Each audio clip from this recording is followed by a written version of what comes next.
Bien, antes que nada aprovecho esta oportunidad para felicitar a la gente de Bonsai Empire por su aniversario y felicitarlos también por su gran trayectoria en la difusión del bonsai internacional. Además, aprovecho también esta oportunidad para darles las gracias por esta invitación y vamos a tratar de entretenernos un rato con esta conversación.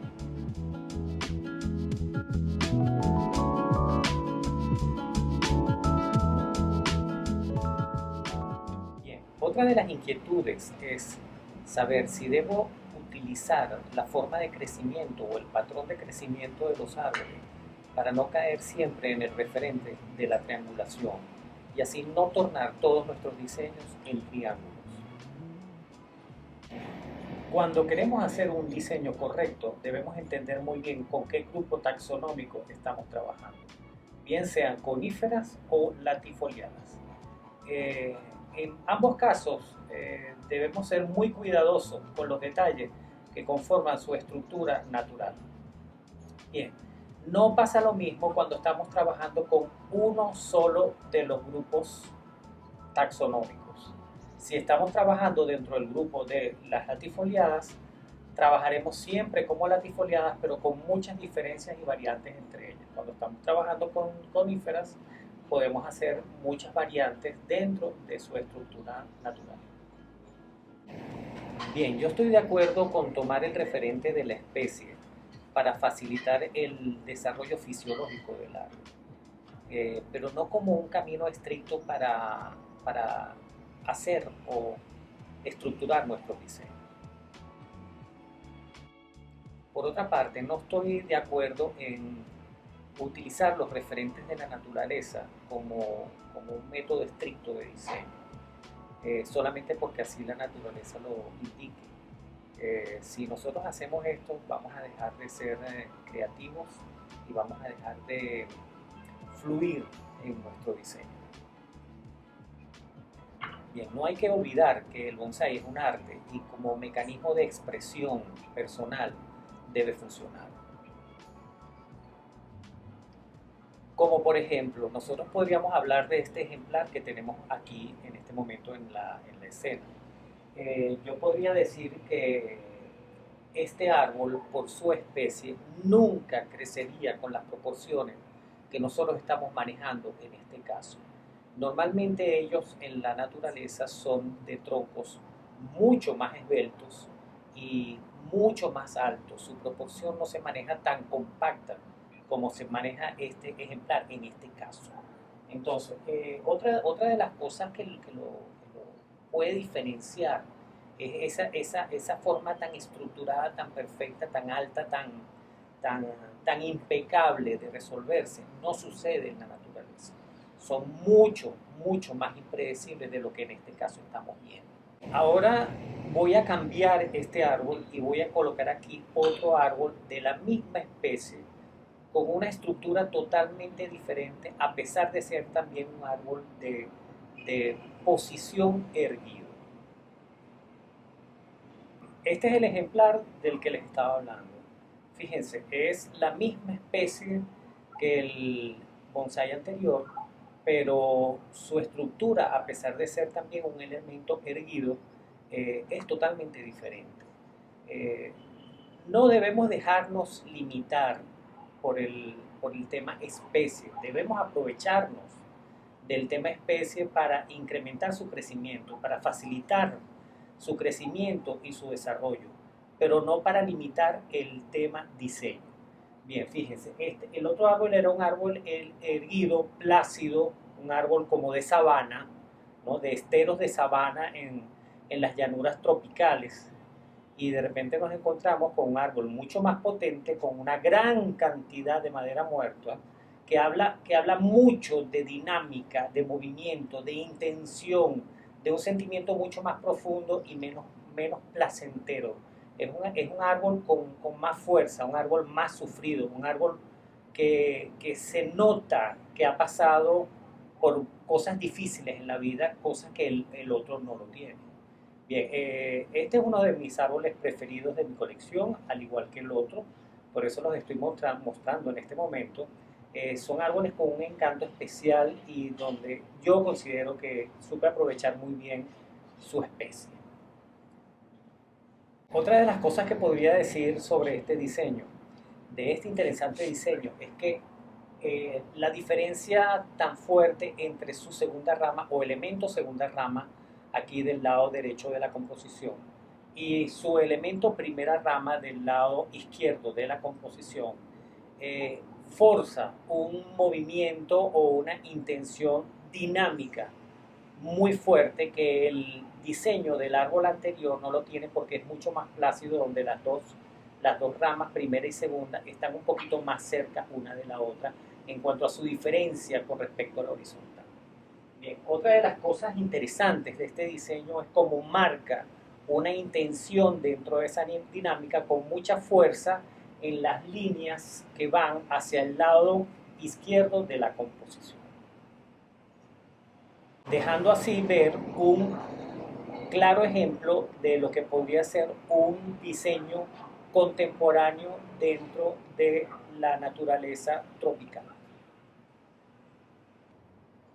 Otra de las preguntas recurrentes es saber si debo considerar ceñirme siempre a un mismo estilo de bonsái. Ceñirse siempre a un mismo estilo de bonsái en la manera de resolución solamente frena nuestra forma de expresarnos, nuestra manera de entendernos con el espectador. Es mejor dejar fluir los sentimientos, dejar fluir la forma en que vemos el árbol, cómo lo entendemos y cómo nos expresamos a través de él. Esto siempre será de decisión personal, pero yo soy de las personas que piensan que utilizando las herramientas de diseño personales que me caracterizan, yo puedo llegar a tener una expresión mucho más personal que me ayude a acercarme al espectador de una manera diferente. No utilizar un estilo que ya haya sido estudiado de la naturaleza es prácticamente imposible.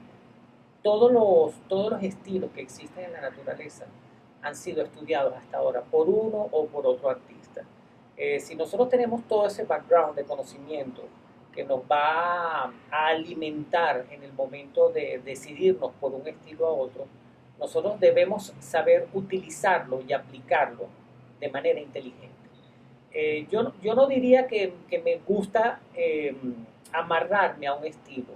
Yo pienso que la utilización de los estilos mixtos, tomando partes de un estilo, tomando partes de otro estilo o de otro estilo, 3, 4, 2, para poder lograr un ensamble de ideas que me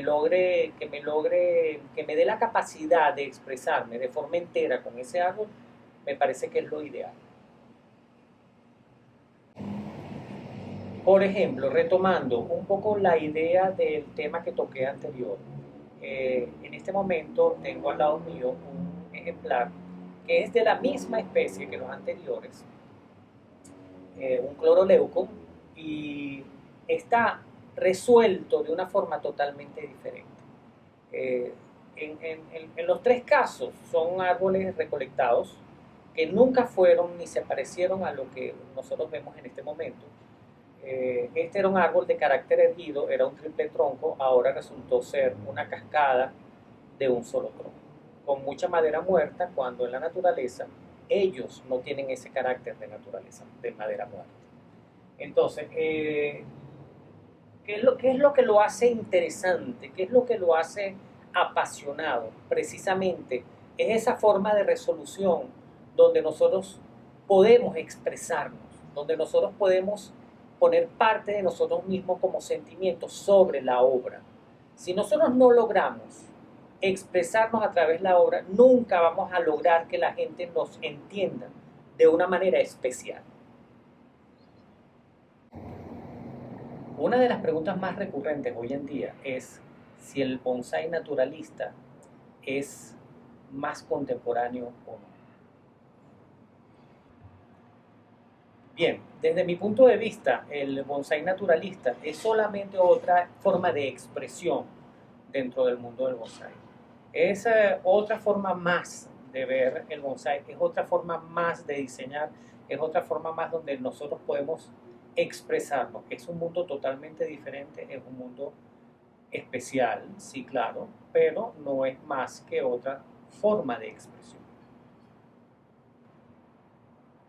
Yo siendo un poco más personal podría decir que el mundo del bonsai contemporáneo es de formas estrictas, limpias y de un entender comunicacional mucho más, más directo, claro y nítido, sin tanto adorno, sin tanto barroco, ¿no? Es ese resultado de del análisis para llevar la expresión a su mínimo y diciendo todo lo que se tiene que decir. Me gusta entregarle a la imagen caracteres que no estén implícitos en el hecho impreso, ¿no? En el hecho existente. Me gusta más jugar con esos implícitos que no están evidentes, que son virtuales. Podrían ser sentimientos de pasión, sentimientos de soledad, un poco de agresividad en la imagen, eh, un poco de dramatismo en la imagen, quizás es lo que más me mueve dentro del mundo del bonsai. Esta forma de ver el bonsai un poco más en su interior y no tanto en su evidente expresado a ultranza, es lo que me gusta hacer con el bonsai. Otro de los temas donde me gusta moverme con comodidad es ver la obra bajo cánones universales de arte, eh, donde podríamos eh, tener temas interesantísimos como profundidad, balance, equilibrio, tensión, dinámica, fuerza, que nos ayudan mucho más a resolver la obra de una manera universal que simplemente expresarnos a través de la primera rama, segunda rama, rama de profundidad, ápice. Como por ejemplo, podríamos ver este árbol que tenemos aquí, resuelto con carácter escultórico, donde la presencia y el dramatismo que le da la madera muerta es parte importante de la composición. Los sentimientos que afloran cuando vemos este trabajo son sentimientos de fuerza, son sentimientos de dramatismo, son sentimientos de vida fuertes. Es lo que me gusta expresar en la obra y es lo que yo pienso que es el bonsai contemporáneo. Y así aprovecho para despedirme y darle las gracias de nuevo a la gente de Bonsai Empire por darme esta gran oportunidad de expresarme y de que me conozcan un poquito más. Gracias.